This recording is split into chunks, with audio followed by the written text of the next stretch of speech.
Whether it was the wine, the stress of travel, the extracurricular activities, or all of them together, I must have blanked out completely. Woke up in the early pre-dawn hours, my head spinning in confusion as if trying to come out of trance. Did I overdo it last night? Did I over-imbibe? Was it all just a drunken dream? My eyes attempted to adjust to the dark of the room. A slight stream of filtered light poked a tentacle in the dark gray, almost charcoal medium of air. Just enough light to make out the form of my son lying next to me, and as my eyes focused, the naked form of my son. I sat up quickly, my hands making feverish exploratory motions over my own body. Shit! I am naked, my fingers touch my lips. Did I really? I mean really, did these lips do what to my son? My son's penis. A shudder ran through my entire body. Needed to get out of there, to put some distance between. Needed a walk to make any sense of my actions. So threw on shorts, top, and sandals and walked as far as I dared. Way out on a skinny spit of land that jutted far out from the island and plunked down on a rock. With my head in my hands, went over mentally the entirety of the previous day. Trying to rationalize any and all of my actions. Kept coming to the pinnacle of the day, it was not Mark's fault. I am the adult, the parent. Damn it, my own kid. The overall generalizations soon materialized into specifics, then details. The vision of my son with that lady next door came back to me in panoramic color, her apparent bliss. His veracity, his cock. Oh my God. His cock, my God, that wonderful cock. My fingers unconsciously traced my lips. What the hell is wrong with me? Am I nuts? For Christ's sake, I am a fucking creep. Then the sun broke over the horizon, and as the rays raced towards me across the calm surface of the Caribbean, they scared the darkness from my soul. The lectors of self-loathing ejected from me in fits and shudders. Today is my birthday, my 40th birthday, crossing a threshold to where I cannot come back from. The purpose of this whole trip, it was about me, about my self-indulgence of not allowing me to refrain from any personal or societal mores. So be it, check one item off. I am better at oral sex than I ever thought. And I am more desirable to the opposite sex than I ever intended, as the picture of the two guys on the beach yesterday crystallized in my brain. The picture of Mark's eyes turning to lust as he manipulated my tits last night in the whirlpool. The response of his cock even though it had already been through a vigorous workout during the day. Yes, I still had it. I have what it takes to entice, to excite, to prompt into action. A physical specimen of the opposite sex even less than half my age. I got up with confidence, striding strongly back in the direction of the resort. My mind made up. I needed a good fucking, and my target was Mark's cock, son or no son. The sun was up and radiating its heat as I opened the door to our cabin, the brilliance chasing any shadow from the interior. My vagina was weeping in anticipation. I was intending to devour that man cock that just so happened to be attached to my son. My overinflated expectation was deflated like a popping balloon. The room was empty. Ah shit. Forgot that Mark was going on a sightseeing trip, with what's her name, Crystal. Great. All warmed up and nowhere to go. Took a long shower to relieve the tension. There was a knocking by the patio door. Tossed a towel around me knowing that it barely covered me. Consciously thinking or hopping some hot young guy would be an unwitting participant to my sexual needs. It was George, from next door. Unabashedly standing there in his birthday suit. I had a momentary thought that he just might be the winner of my current needs. George was probably in his late 40s, but in excellent shape, his completely. And I mean completely tan body still had muscular definition. His shorn pubic area exacerbated the size of his dangling penis. Not in the realm of Mark's in any way. But still better than my husband's. But after exchanging niceties, George was on a different mission. He wanted to invite me to the festivities next door. Well, if it worked for Mark, maybe it would work for me. Dropped the towel and followed George. Caught the approving twinkle in his eye. I was unashamed. George gave me a quick tour, and the primary observation on my part was that there seemed to be 10 females for every 7 males. And from my point of view, the competition would be tough. Still, everyone was pleasant when introduced. Even formally introduced to Mary Ann. She was the one that extracted the most out of my son yesterday. The other item that caught my eye was that everyone wore a colored rubber wristband. The colors were red, yellow, and green like traffic lights. George explained that the resort was clothing optional throughout most of the facility but did have a clothing requirement for the attached 5-star public restaurant and club. Then explained that they had a guest membership available to those staying next door at a reduced rate. Okay, it was a sales pitch. But even though the female-to-male ratio was not to my advantage, I knew before making the trip that this was the intended venue. Just did not have the guts to spring it to hubby. The other caveat was Mark. Apparently by George inviting him over yesterday was okay, but to use the facilities he needed a female sponsor. Marion sponsored him yesterday in more ways than one. But he would need a different sponsor every day. Unless he was assigned with a guest, if I signed up, I could put him on my membership. George introduced me to Denise. She would be the one to sign me up. Yep, this is the Denise of Mark from yesterday. She was all of 7 months pregnant, but gorgeous just the same. Denise is extremely personable and easy to talk to. George gave her a kiss on the lips and walked away. Denise caught my wonderment and explained, "Pops, I mean George, is my husband." She rubbed her pregnant belly. "And Dad." "Okay then." Nothing wrong with a May/October relationship happens all the time, but was there more to the story? "So it is the first time for both of you?" Not really prying but curious, as George had to have children at least as old as Denise. "Yeah, for me, but not for Pops," she said with a stretching smile as if she was setting me up for a punchline. "He is not only my husband, but also my father. If I had not been sitting, I would have been on the floor." Seeing my surprise, Denise went on to give me her life story. George and Denise's mother had been married 16 or so years before she ran off with George's business partner. There had been a year or two of Denise going back and forth until her mother's boyfriend started taking liberties with her. Denise's mom did not want the competition around, so Denise moved in permanently with her dad. She was always close to her dad and felt she could confide her most intimate thoughts with him. One was that she preferred older guys to the ones her own age. He told her that he preferred younger women. So somehow they ended up in a competition, and also helped each other that eventually turned into what might be construed as inappropriate. Denise was apparently proud that she won the competition when she bagged a 50-year-old customer of her dad. Denise was 17 at the time. The best her dad could do was nailing Denise's best friend at the time, that had just turned 18. That is when Denise started to get jealous though. Denise's friend would brag about George and what Denise was missing. Denise started to have fantasies about her dad, but did not act on them. For 4 years, Denise held back. Then an unplanned event at a planned event changed all that. Denise was in her last year of college when invited to a frat party. It just so happened that George was in town that weekend too. Denise invited her dad to the party, not knowing that the party was going to be the turning point in their lives. As at all frat parties, alcohol and probably drugs ran rampant. But this party turned into a devious game of dare and consequences.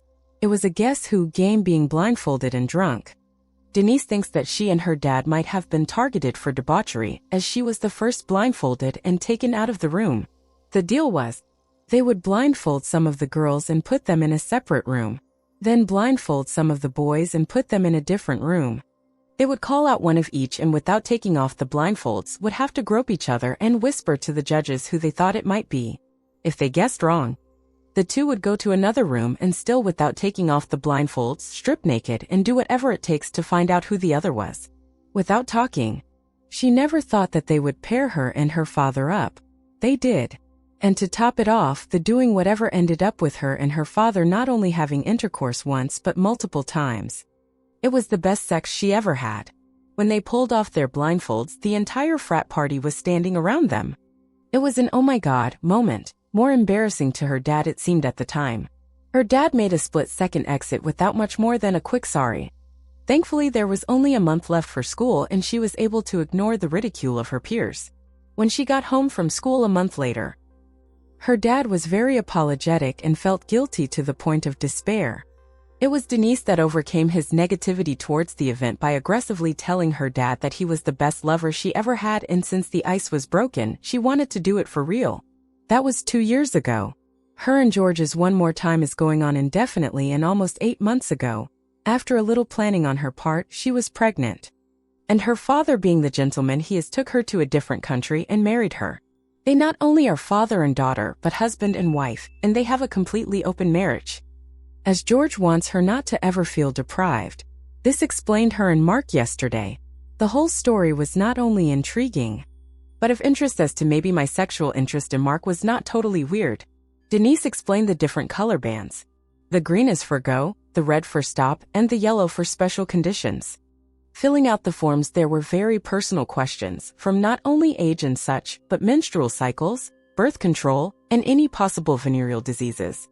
The green band would indicate that you do not have to worry about getting pregnant or transmitting any diseases. The red, there would be a need to have protection. Whether to protect against unintended consequences like pregnancy or VD. The yellow band would be used to indicate some other factor, such as Denise patted her belly, being pregnant, or other possible medical condition. The club recommended that any female during their menstrual to not participate until it is over due to health concerns. Since my period just ended 2 days before the trip, and I am not on any birth control, an oversight on my part, since hubby is fixed. Yet I knew full well if the opportunity presented itself, I was not going to be denied. Denise handed me a red band. Last night I remember Mark having a red wristband too. So here I was, walking around in a completely natural state, wearing nothing but a red band on one wrist. Got dragged into a volleyball game on the beach, absolutely a blast, tits bouncing up and down, along with cocks swinging everywhere. Have to say, thought that I might hook 1 or 2 of the guys, but they were unfortunately committed or were endowed with red bands. Marianne caught my frustration and motioned me to sit under an umbrella. She assured me that with my looks, patience would be a virtue, and with a little time every swinging dick in the place could be mine. Even Mark's, if you have not had that one already, she said with a wink. My reaction was more of a faux surprise. Marianne was not fooled. With a laugh, "Oh, don't be so stuck up, it was quite obvious since you and he arrived what your intentions are. Quite often we see mothers come here and teach their children the facts of life, especially those that rent that specific cabin, right next to our gate, as if this is all serendipity and not planned." I was flabbergasted. No, it was all just circumstances. Yeah, right, Marianne laughed. Tell me that once you have had that log in you a few times. As much as I wanted to tell myself that I did not want to hear it, I really did. So when Marianne started to tell her story, I was looking forward to when she got to Mark. Marianne is 45. A high school teacher of 20 years with a penchant for young men. The younger the better, but some experience counts too. Said that during her career she has been lucky more than once not to get caught, but now does not pursue any young men within her daily scope. She laughingly said that she raids other school districts. She explained that her husband is bi and really travels in his own circles. That Crystal is her only child, well, not a child anymore since last year when they were here. Back home, Crystal is just finishing up her freshman year in high school. But she hoped that by the time she left here, Crystal would have a master's degree in the art of sex. My brain raced to Mark, he was with her.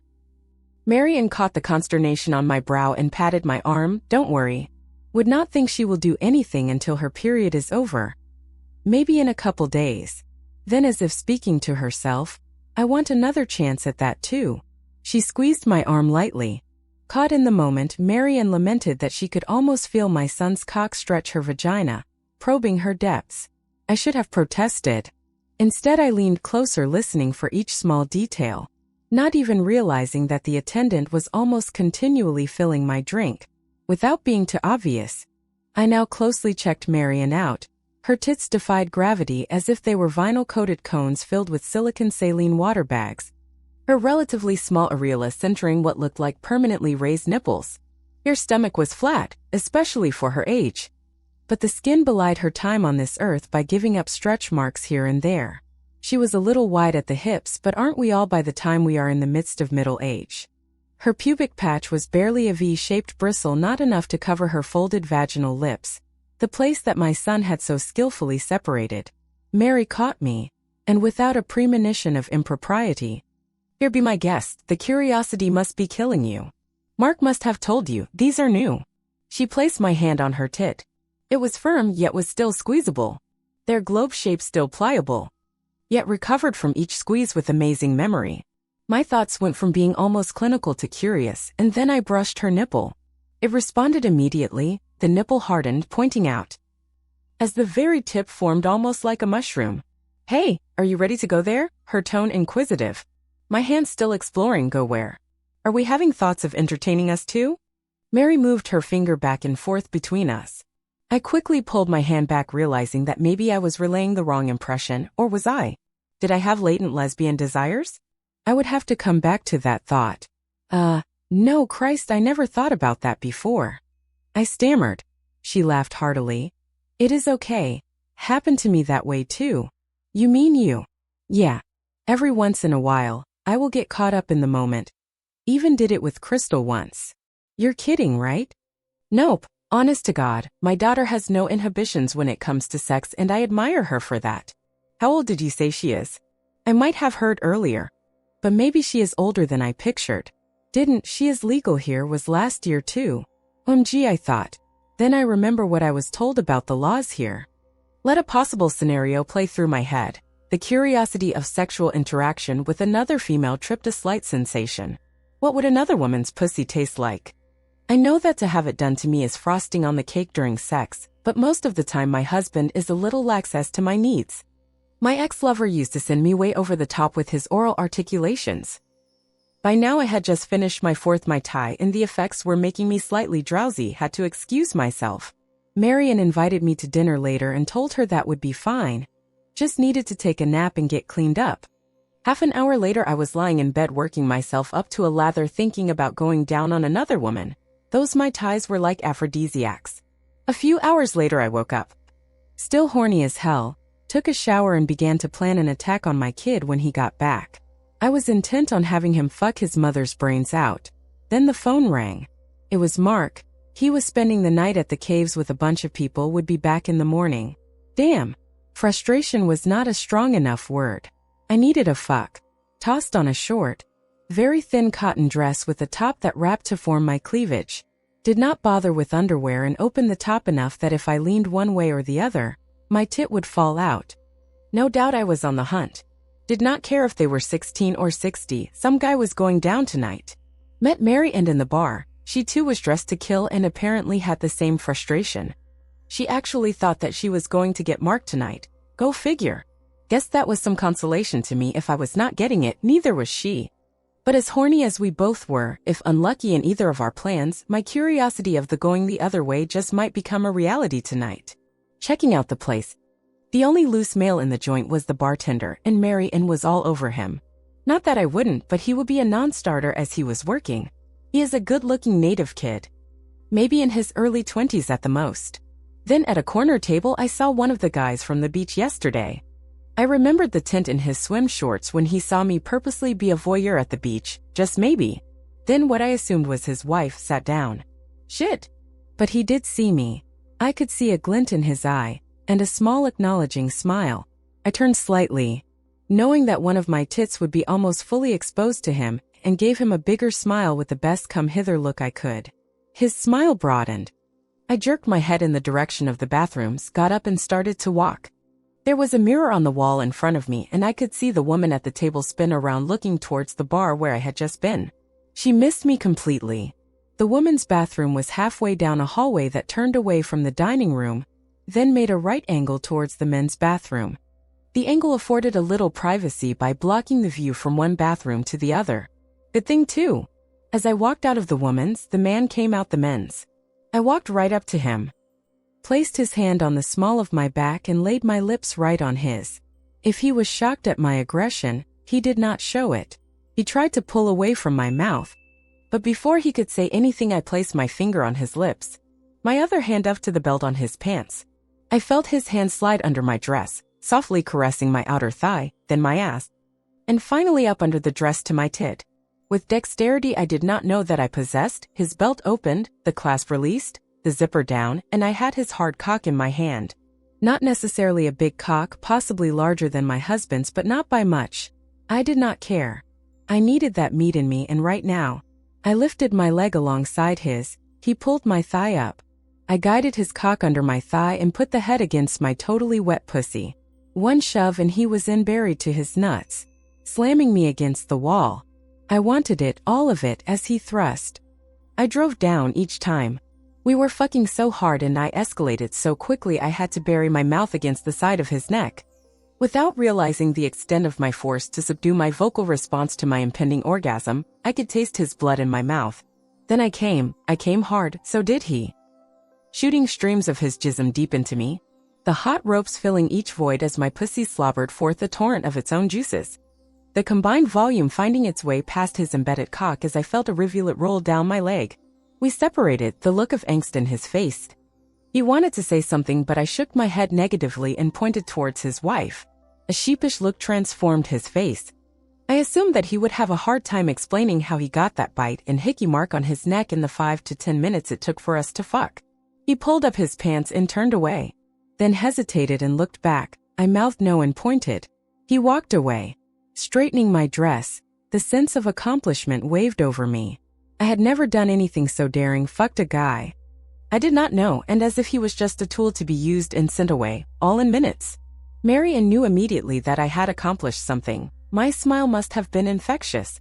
Picking up my martini, she toasted me, her nostrils flared. And then, toast to the fresh smell of semen. Congrats. I beamed, even as I felt my cunt give up a glob of cum, splattering on the floor between my legs. Yes, to all those little tadpoles lying at my feet. Happy birthday to me. Then I downed the glass, had another drink and contemplated possibly just maybe asking Mary in to help with my curiosity. But she was without a doubt intent on getting that bartender. As the bar closed, she managed to finally get an answer from that young black native. My curiosity would have to wait.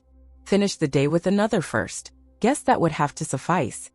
Woke up hours later with my hand feverishly working to replicate the passion of my dream of my spontaneity earlier with the guy with no name. A sudden reality hit me as my fingers manipulated my pussy into froth, my own liquids mixing with the juices of that stranger. Holy shit. The red band, what are the chances I am not on any birth control? I pushed the thought to the back of my mind as the initiative to climax was stronger than the worry.